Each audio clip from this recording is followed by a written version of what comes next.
नमस्कार दोस्तों, स्वागत है आपके अपने यूट्यूब चैनल संस्कृत अड्डा पर। दोस्तों, आज की जो वीडियो इसमें हम करने वाले हैं संस्कृत प्रैक्टिस सेट में संस्कृत की परीक्षाओं के लिए महत्वपूर्ण क्वेश्चन जो आपके आगे आने वाले एग्जाम के लिए महत्वपूर्ण होंगे, चाहे आप इसमें किसी भी संस्कृत के एग्जाम की तैयारी कर रहे हों। और अगर आपने हमारी इससे पहले वाली वीडियो नहीं देखी है तो इसे आप आई बटन पर क्लिक करके देख सकते हैं, या फिर हमारे चैनल की जो प्लेलिस्ट है वहाँ पर जाकर आप अभी तक की जितनी भी वीडियो हैं आप देख सकते हैं। और वीडियो शुरू करने से पहले अगर आपने अब तक हमारे चैनल को सब्सक्राइब नहीं किया तो सब्सक्राइब कर लो और साथ में घंटे वाले कोने से दबाकर आप ऑल पे क्लिक जरूर कर लीजिएगा, जिससे आपको हमारे आने वाली जो वीडियो उसकी नोटिफिकेशन मिलती रहेगी। और दोस्तों, वीडियो को लाइक कमेंट और शेयर जरूर कीजिएगा। और आप हमारा जो दूसरा चैनल है रीडिंग लवर्स के नाम से इसे भी सब्सक्राइब कर सकते हैं, क्योंकि जो भी कोई नई वैकेंसी है इससे संबंधित महत्वपूर्ण अपडेट आती है तो इस चैनल पर हम डालते रहते हैं। उसका लिंक आपको इस वीडियो के डिस्क्रिप्शन में मिल जाएगा, तो वहाँ से आप हमारे चैनल पर पहुँच जाओगे और सब्सक्राइब कर लीजिएगा। या फिर आप चाहे रीडिंग लवर्स नाम से सर्च करके भी या हमारे चैनल पर पहुंच सकते हैं।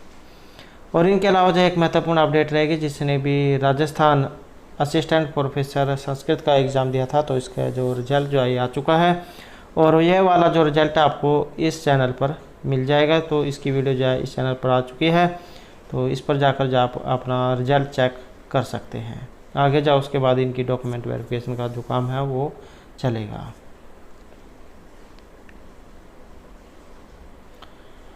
तो हमारा जो यहाँ पर पहला क्वेश्चन है अनुक्त कर्मणी काव्य विभक्ति। ये वेरी इंपॉर्टेंट क्वेश्चन है, क्योंकि 2-3 क्वेश्चन हैं जो ये एग्ज़ाम में ज़रूर आते हैं और कैंडिडेट इनमें उलझ भी जाते हैं। जैसे यहाँ पर ये अनुक्त कर्म वाला क्वेश्चन है, और उक्त कर्तरी भी होता है, उक्त कर्म भी होता है, और ये अनुक्त कर्म भी होता है। अब इनमें किस में कौन सी विभक्ति का प्रयोग किया जाता है? तो जैसे यहाँ पर ये अनुक्त कर्म नहीं दिया गया है, तो अनुक्त कर्म जो है इसमें तो होगी आपके ऑप्शन ए द्वितीय विभक्ति। तो ये तो आपका द्वितीय विभक्ति का है। यहाँ पर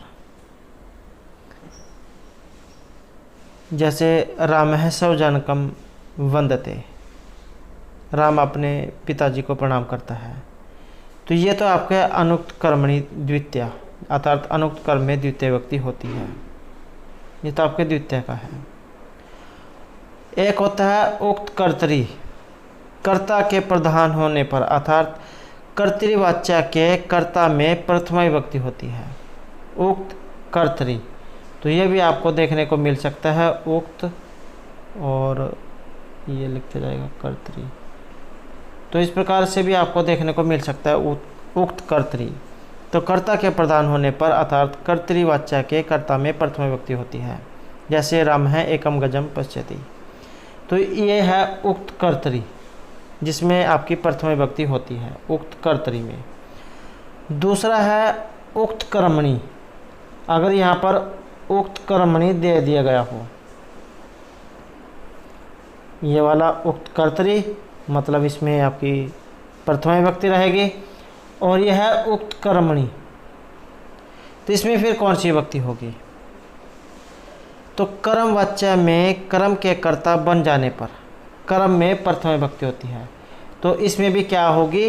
प्रथमा विभक्ति। उक्त कर्तरी में भी प्रथमा है, उक्त कर्मणि में भी प्रथमा है।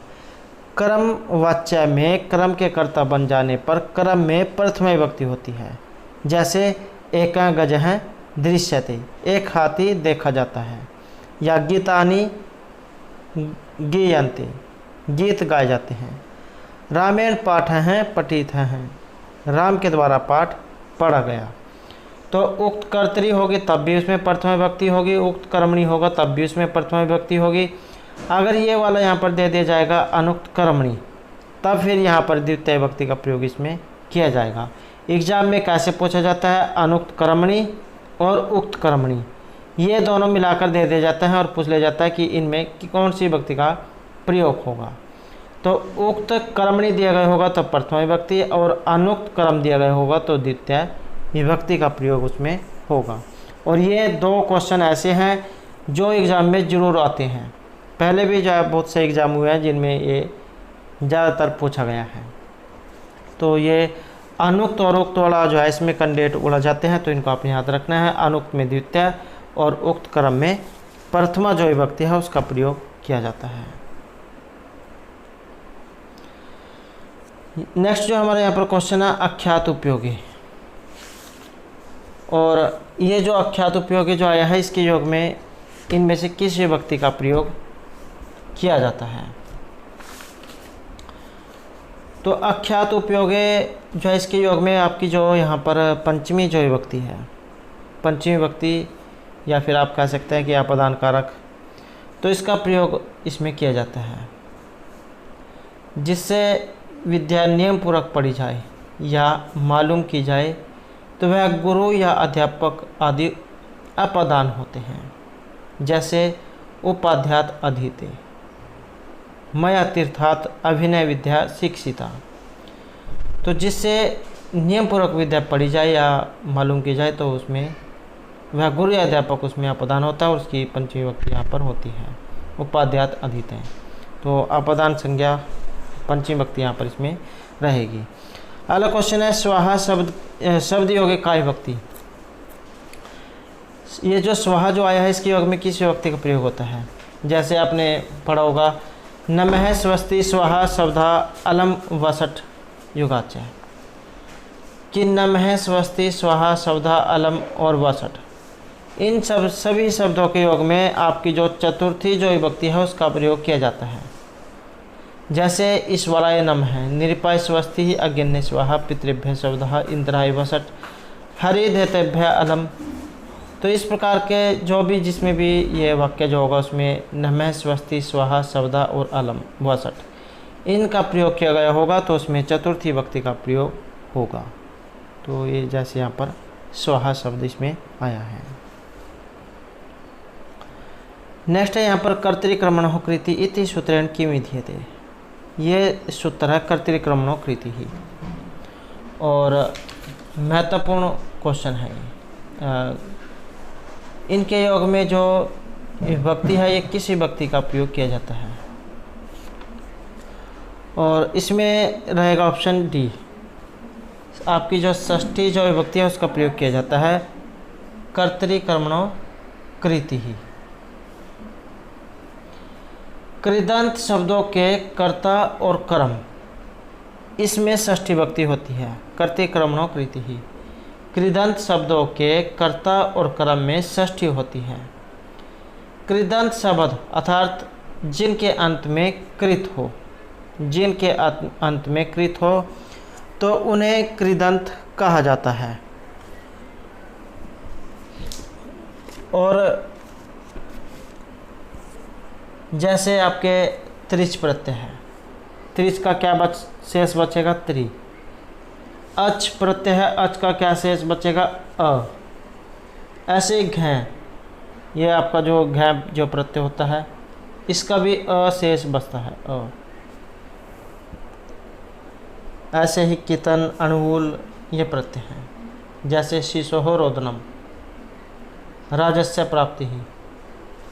तो ये सभी जो कृदंत जो है इनमें षष्ठी विभक्ति का प्रयोग किया जाता है। सूत्र आपका ये रहा है यहाँ पर कर्तृकर्मणो कृति। अगला क्वेश्चन है न्याय मते पदार्थों संबंध विनियामक है कहाँ। और यहाँ पर माना गया है ऑप्शन ए को,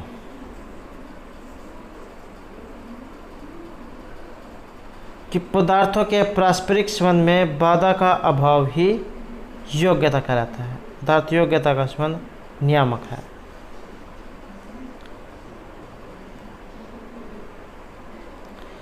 नेक्स्ट है मंगलम कतिविधम भवति। यहाँ पर यह जो मंगल जो पूछा गया कितने प्रकार का है, और यहाँ पर आएगा ऑप्शन सी हमारा त्रिविधम, तीन प्रकार का, वस्तु निर्देशात्मक, नमस्कारात्मक और आशीर्वादात्मक। तो इस प्रकार से यहाँ पर ये तीन प्रकार का माना गया है। नेक्स्ट है यहाँ पर ये आपने जो है इसमें मिलान करना है, और मिलान करने में रहेगा हमारा ऑप्शन बी। तो इसको देख लेते हैं अब। मात्रावृत्ति जो है इसका संबंध आपके संख्या सूत्र से है, संख्या सूत्र। और ये जो यहाँ पर संख्या सूत्र है या संख्या दर्शन, तो ये भी जो महत्वपूर्ण है। आपके जो कपिल मुनि जो है उनके द्वारा ये रचित हैं। उसके बाद आ जाता है भारद्वाज वृत्ति।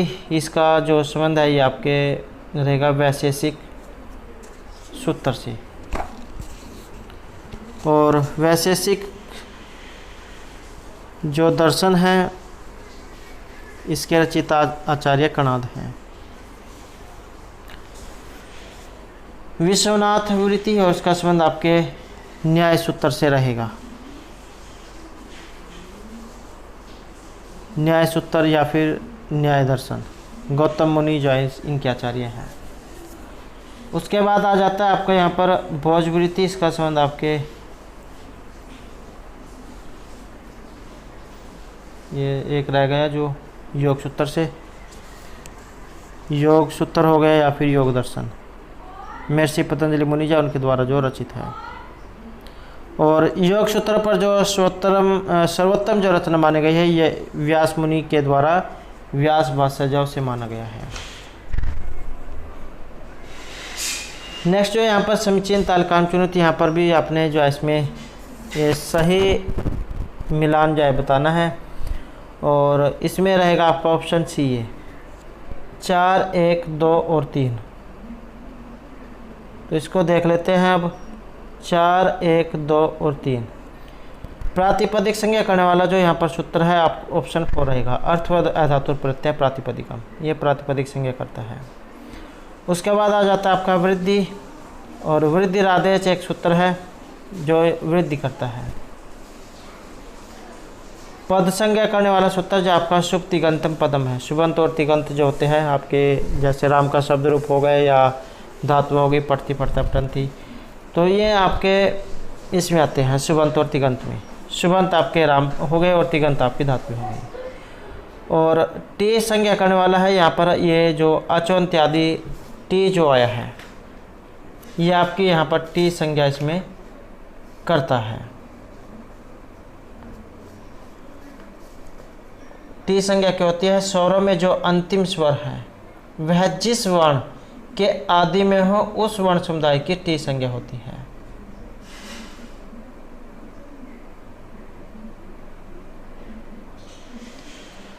नेक्स्ट जो यहाँ पर हमारा क्वेश्चन है साधकतमम कारकम की मुच्यते। साधकतमम जो यहाँ पर आया है इसकी कौन सी संज्ञा होगी? तो साधकतमम कर्णम, इसकी होगी आपकी कर्ण संज्ञा।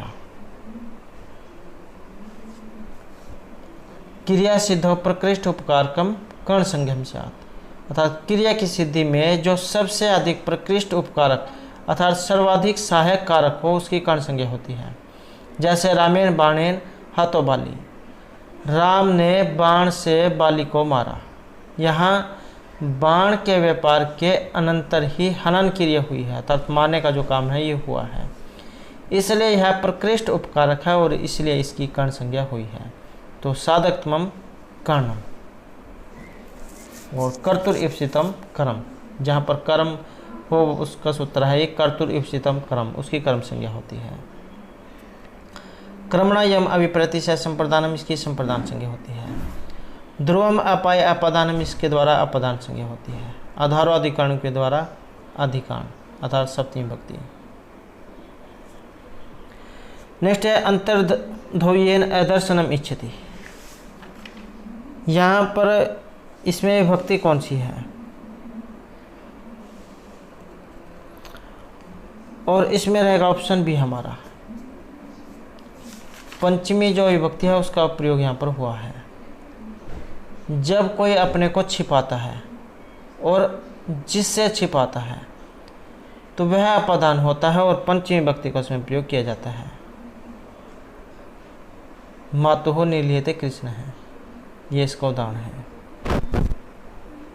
तो पंचमी विभक्ति जो इसमें होती है।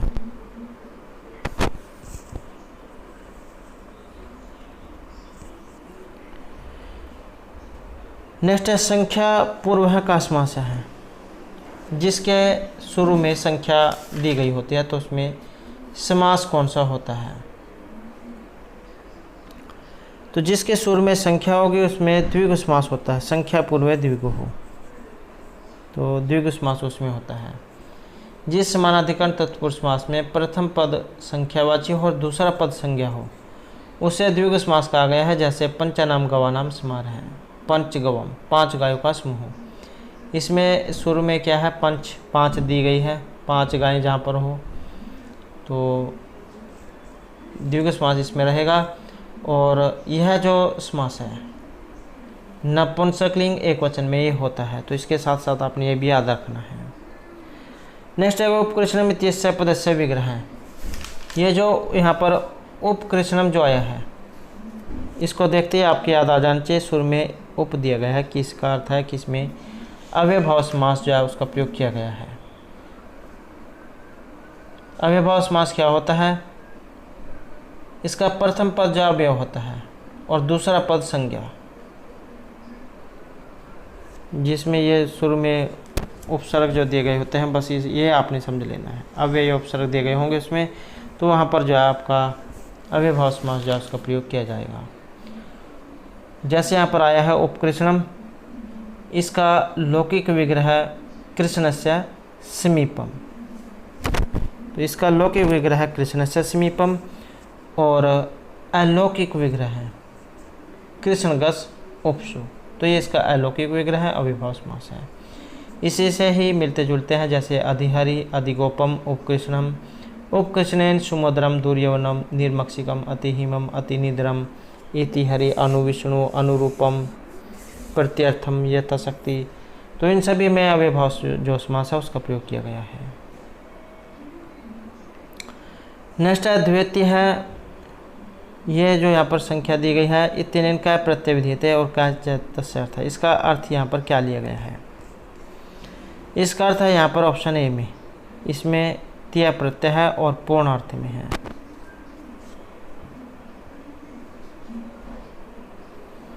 नेक्स्ट है गोपस्य स्त्री गोपी इत्यत्र स्त्रियां केन सूत्रेण क्या प्रत्यय भवति, तो ये जो यहाँ पर शब्द आया है इसमें गोपी, गोपस्य स्त्री गोपी, तो यहाँ पर स्त्रियां केन सूत्रेण क्या प्रत्यय भवति, कौन सा इसमें स्त्री प्रत्यय है और कौन सा सूत्र है। तो यहाँ पर जो इसमें आंसर जो है ऑप्शन बी ये रहेगा, पुण्योगाद आख्याम।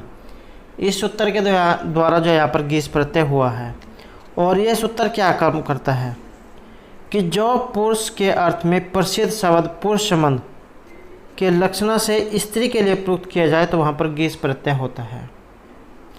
कहने का इसमें है कि जब शब्द पुल्लिंग हो और उसका प्रयोग पति पत्नी भाव रूप के कारण स्त्री के लिए भी किया जाने लगे तो उस समय गीस प्रत्यय होता है।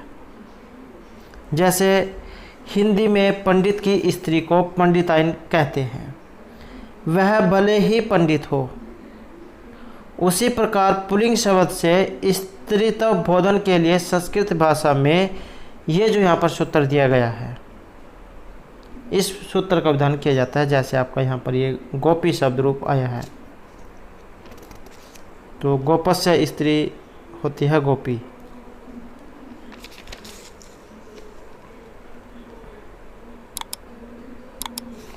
उसके बाद यह सती चाहे जो सूत्र है उससे आगे के कार्य होकर जा रूप ये बनता है। गोपी होती है, जैसे आपका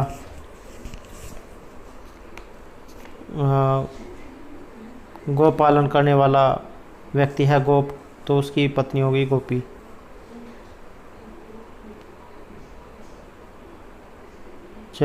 जैसे शूद्र है, शूद्र की स्त्री शूद्री।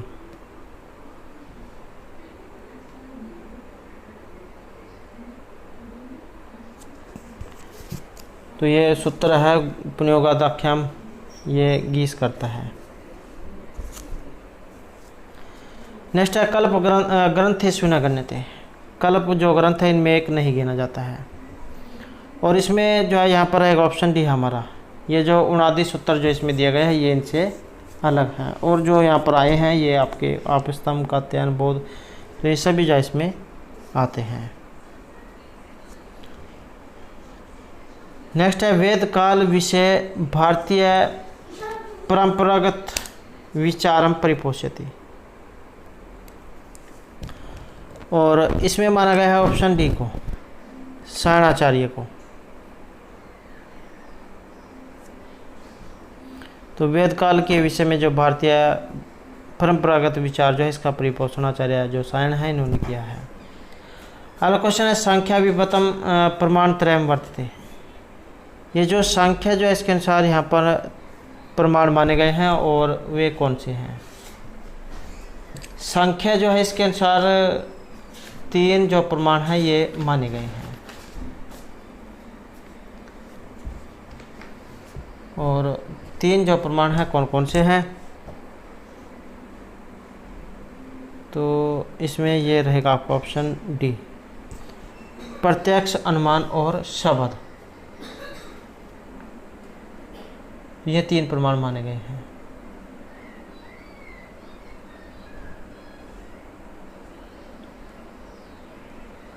अगला क्वेश्चन आएगा सांख्य सत कार्यवाद स्वरूपमेव अस्ति, और इसमें माना गया है आपके ऑप्शन डी को, पूर्वम सदैव कार्यम कारणात्मना पश्चात जायत इति।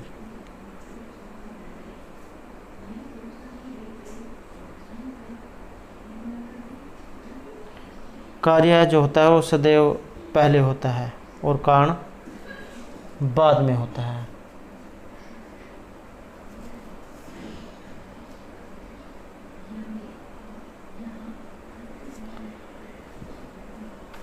नेक्स्ट आएगा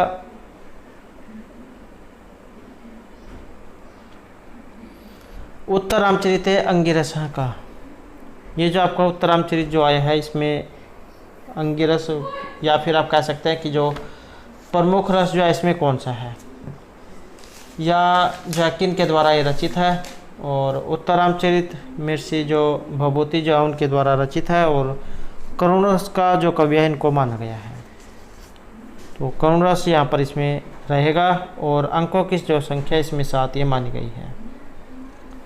कुछ सूक्तियाँ हैं इसकी, जैसे वज्रादापि कठोराणी मृदुनि कुष्मादापि गुणः पूजस्थानम गुणिषु न च लिंगम न च वय है तीर्थोदकम च वहनी च न अन्यथा शुद्धिम अहर्त है सत्ताम सद्विसंगम कथम अपि ही पुण्यन भवति और अपि ग्रावारोधति अपि दलति वज्रस्य हृदयम। तो ये इसकी कुछ महत्वपूर्ण सूक्तियाँ हैं।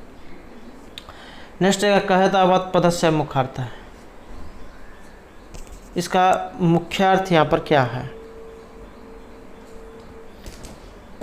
और मुख्यार्थ से जो यहाँ पर रहेगा आपके ऑप्शन सी में। मुख्यार्थ से जो इसका संबंध है ये आपके वाच्यार्थ जो है इससे लिया गया है।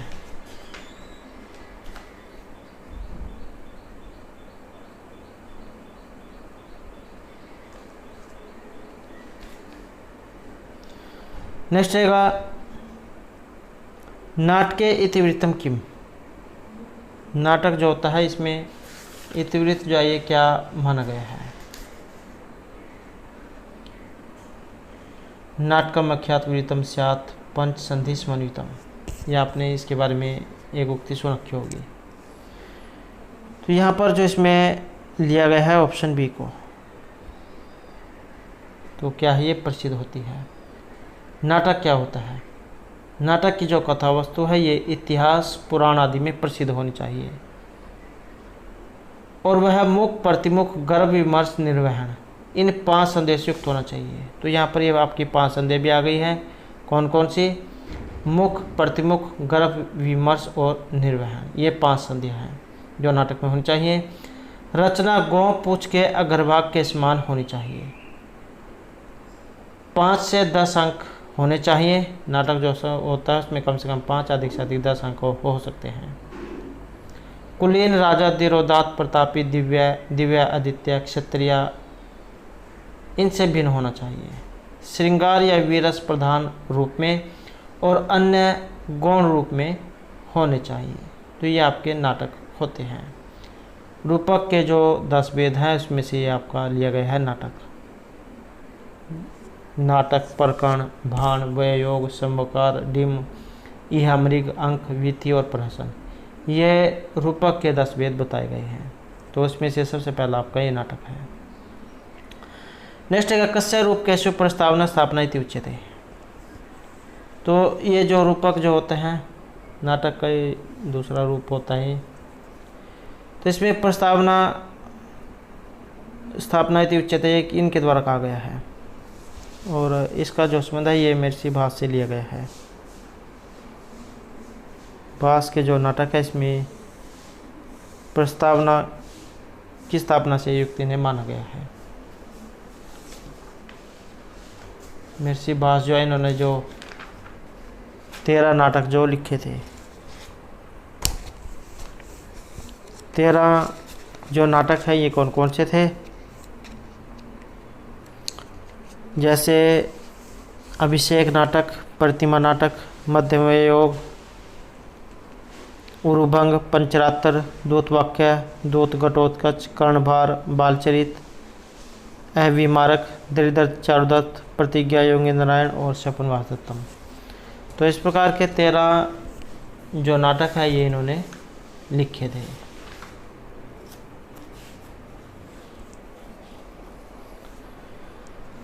नेक्स्ट है कस्मिन् सन्ति त्रय गुण। तो 3 गुण यहाँ पर ये माने गए हैं, और इसका संबंध माना गया है ऑप्शन डी में, शिशुपाल वध में। और शिशुपाल वध जो है महर्षि माघ जो है उनके द्वारा रचित है। और महर्षि माघ के बारे में आपने जो ये पढ़ रखा होगा,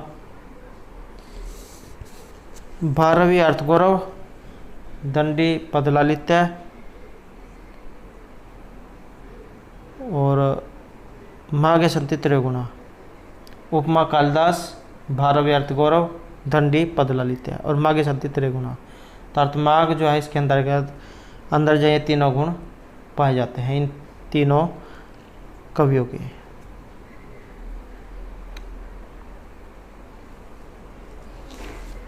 नेक्स्ट रहेगा नारदीय शिक्षा।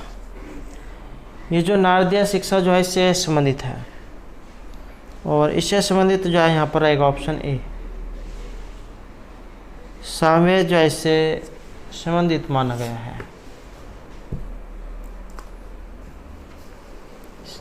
नारदीय शिक्षा, अरिक्त तंत्र साक्टायन और पुष्य सूत्र प्रतिसाख्या, तो ये इसमें आते हैं आपके सामवेद में। नारदीय शिक्षा, अरिक्त तंत्र शिक्षा और पुष्य सूत्र प्रतिसाख्या सामवेद में है। और 3 शाखाएं इसमें कौथुम, राणारण्य और जैमिनी है। धर्मसूत्र है इसमें गौतम धर्मसूत्र। गृह सूत्र है इसमें खादिर, गोभिल, गौतम और जैमिनी है। उपनिषद है इसमें केन उपनिषद, छांदोग्य उपनिषद और अरण्यक है तबलकार और छांदोग्य अरण्यक। अगला क्वेश्चन रहेगा समान अक्षर से। समान अक्षर कौन कौन से हैं या फिर कितने होते हैं। समान अक्षर जो है ये होते हैं आपके 8, ऑप्शन सी। समान अक्षर कौन कौन से हैं, जैसे आ हो गया, इसी का दीर्घ हो गया आ, ई इसी का दीर्घ हो गया बड़ी ई का देते हैं या दीर्घ ई। ऐसे ही री, इसी का बड़ा रूप हो गया दीर्घ री।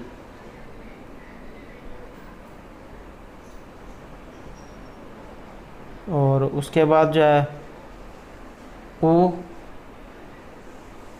इसी का बड़ा रूप दीर्घ ऊ। तो इस प्रकार से 8 जो है यहाँ पर समान अक्षर ये हो जाते हैं। नेक्स्ट है अंतरिक्ष स्थानीय देवता। और यह जो देवता जो है इन्हें 3 भागों में बांटा गया था। पृथ्वी स्थानीय देवता, अंतरिक्ष और दूरस्थानीय देवता। तो यहाँ पर जो आपके अंतरिक्ष स्थानीय देवता इनमें से कौन से हैं। अंतरिक्ष स्थानीय देवता जो है इसमें आएंगे आपके ये वायु।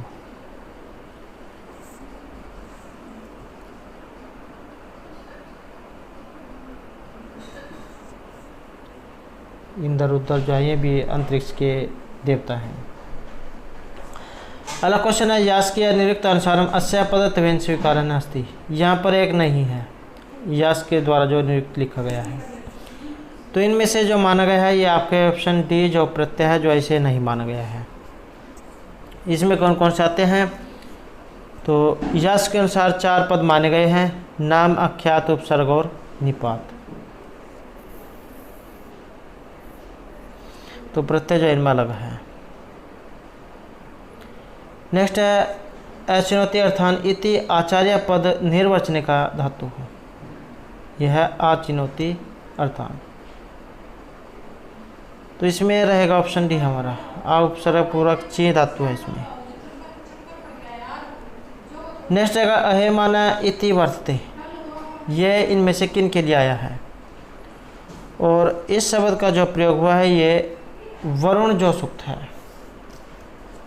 वरुण देवता के लिए इस शब्द का प्रयोग किया गया है और 12 सूक्तों में इनकी स्तुति हुई है। धुह स्थानीय इनको देवता माना गया है, सुनसेप इनके ऋषि हैं।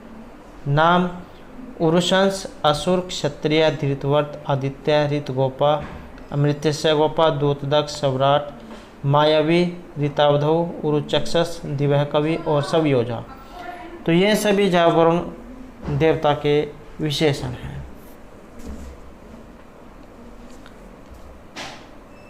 और इनके नियम अत्यंत कठोर हैं, इसलिए इन्हें जो नैतिक आदेश के रूप में प्रतिष्ठा प्राप्त है। सूर्य इनके नेत्र हैं और वायुगत शब्द इनके सांस प्रवास है। आकाश में सहस्र स्तंभों से युक्त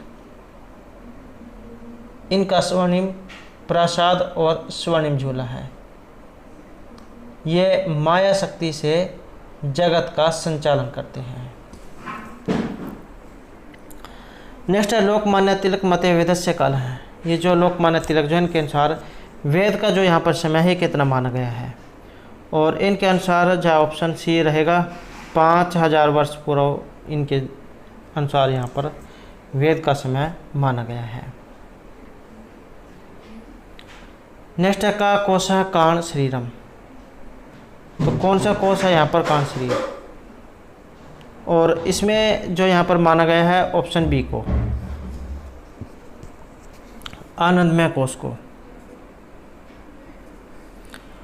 आनंदमय कोश या ये अज्ञान की उपाधि से युक्त होने पर आत्मा की 3 अवस्थाएं बताई गई हैं, सुषुप्त, स्वप्न और जागरण अवस्था।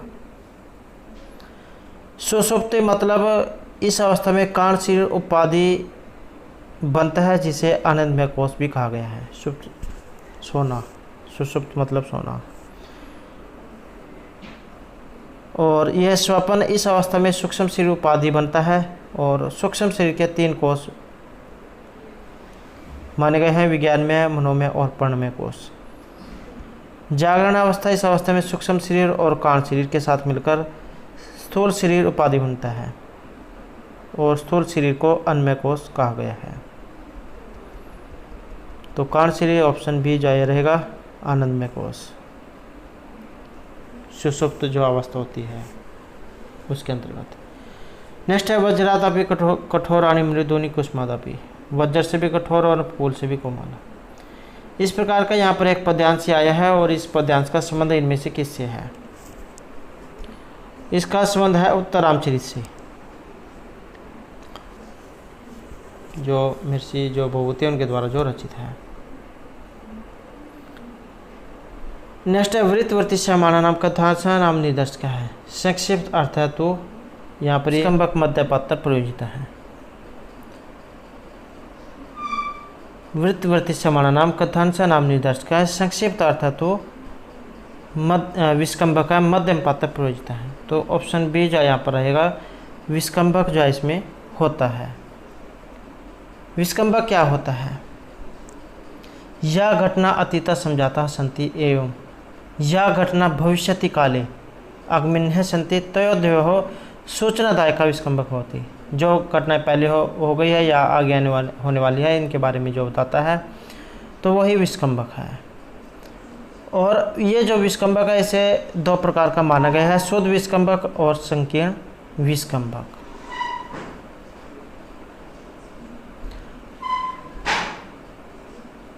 आगे जा नाटक जो इसमें 3 प्रकार के पात्र हो जाते हैं, उत्तम, मध्यम और निम्न। उत्तम होता है जो संस्कृत बोलते हैं, जैसे राजा हैं ये संस्कृत बोलते हैं। मध्य में आ जाते हैं आपके जो मंत्री और सेनापति जो होते हैं, ये भी संस्कृत बोलते हैं।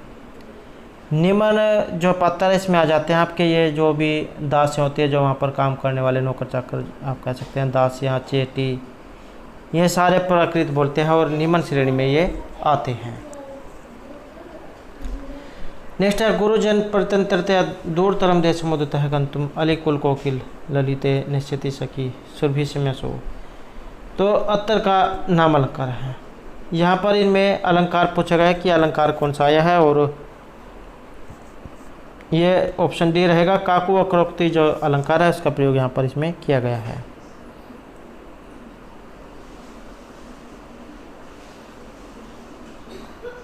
काकु वक्रोक्ति ध्वनि के विकार को काकु कहा गया है।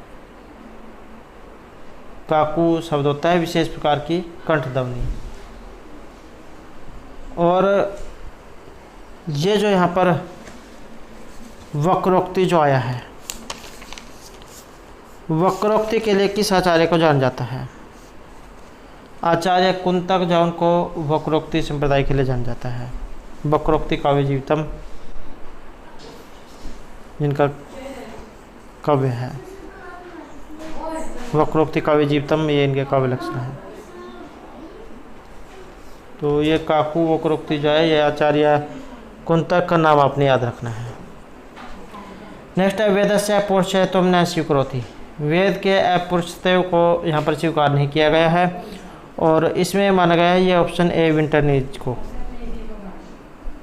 तो विंटरनिट्स जो है ये अपौरुषेयता को स्वीकार नहीं करते हैं। नेक्स्ट है अकस्मात कृष्ण यजुर्वेद कथते। तो कृष्ण यजुर्वेद यहाँ पर कहा गया है, और यहाँ पर आएगा हमारा ऑप्शन बी मंत्र ब्रह्मण्यो शंकारियात।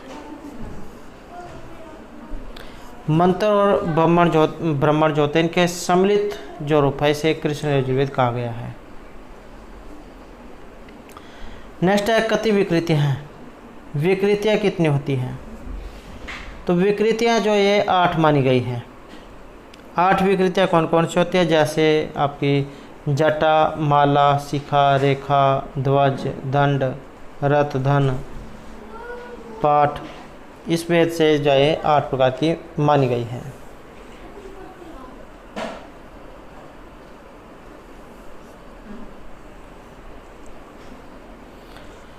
नेक्स्ट है ऋग्वेदस्य ब्राह्मणम। ऋग्वेद का ब्राह्मण, और ऋग्वेद का जो यहाँ पर ब्राह्मण है ऑप्शन ए को माना गया है। तो ऐत्रेय ब्राह्मण जो आपका यहाँ पर ये ऋग्वेद का ब्राह्मण है, और इसके अलावा और कौन कौन से हैं? तो यहाँ पर 2 जो ब्राह्मण माने गए हैं, ऐत्रेय ब्राह्मण और शाखायन ब्राह्मण। तो ये जो शाखायन जो है इसको अन्य नाम से भी जाना जाता है, या फिर आपको शाखायन देखने को मिलेगा, या फिर कौशिक की ब्राह्मण आपको देखने को मिलेगा। नेक्स्ट का कल्पसूत्र विषय है। कल्पसूत्र जो होते हैं इनके विषय क्या माने गए हैं? और इनका जो विषय है ये ऑप्शन ए में रहेगा याग प्रयोग कर्म प्रतिपादनम। याग प्रयोग जो है इनके कर्म का प्रतिपादन करना। नेक्स्ट है उपमान प्रमाणम किम। उपमान प्रमाण जो है यहाँ पर क्या है? और इसमें रहेगा ऑप्शन सी सादृश्य ज्ञानम। उपमिति करणम उपमानम। उपमिति के कर्ण को उपमान कहा गया है। संज्ञा संगी संबंध ज्ञानम उपमिति ही। तो सदृश्य ज्ञान को इस उपमिति के कारण स्वीकार किया गया है। तत्कारणम सदृश्य ज्ञानम, यही सदृश्य ज्ञान उपमान प्रमाण कहा गया है।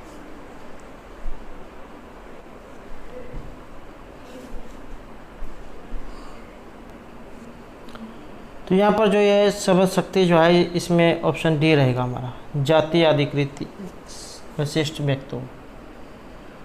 तो संकेत ग्रह जातो गुण द्रव्य क्रिया सूचना, अर्थात संकेत ग्रह जो है ये द्रव्य, गुण, क्रिया और जाति इन चारों में पाया जाता है। जबकि मीमांसकों के अनुसार जाति में, न्यायिकों के अनुसार जाति विशिष्ट व्यक्ति में, और व्याकरण एवं मम्मट आदि अलंकार जो है उनके मत में उपाधि में संकेत ग्रह मानना चाहिए।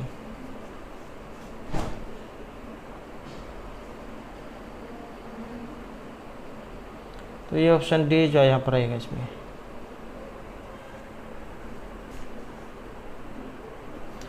नेक्स्ट है वेदांत मते कतिविधम शरीरम।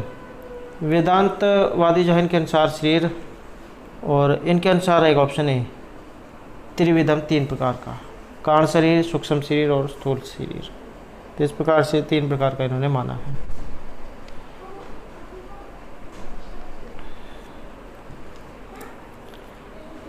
यहाँ पर जो हमारा क्वेश्चन है, पंच प्राण आदि वायु नाम कुतः है उत्पत्ति वेदांत मते। ये जो 5 प्राण आदि वायु जो यहाँ पर इनकी उत्पत्ति मानी गई है, तो इनके उत्पत्ति जो यहाँ पर ये किससे हुई है, और यहाँ पर इनकी जो उत्पत्ति है इसमें रहेगा ऑप्शन सी हमारा। तो किस किस से हुई है? प्राण, अपान, व्यान, उदान और समान। ये 5 वायु हैं, और ये प्राण आदि पंचवायु आकाश आदि रजोगुण से उत्पन्न हुए हैं। तो ये 5 वायु अभी आपने याद रखनी है। तो दोस्तों थे हमारा आज के यहाँ पर संस्कृत की परीक्षाओं के लिए कुछ महत्वपूर्ण क्वेश्चन जो आपके आगे आने वाले एग्जाम के लिए महत्वपूर्ण रहेंगे। और दोस्तों अगर आपने अभी तक हमारे चैनल को सब्सक्राइब नहीं किया तो सब्सक्राइब कर ले, और हमारे साथ अंत बनाने के लिए धन्यवाद।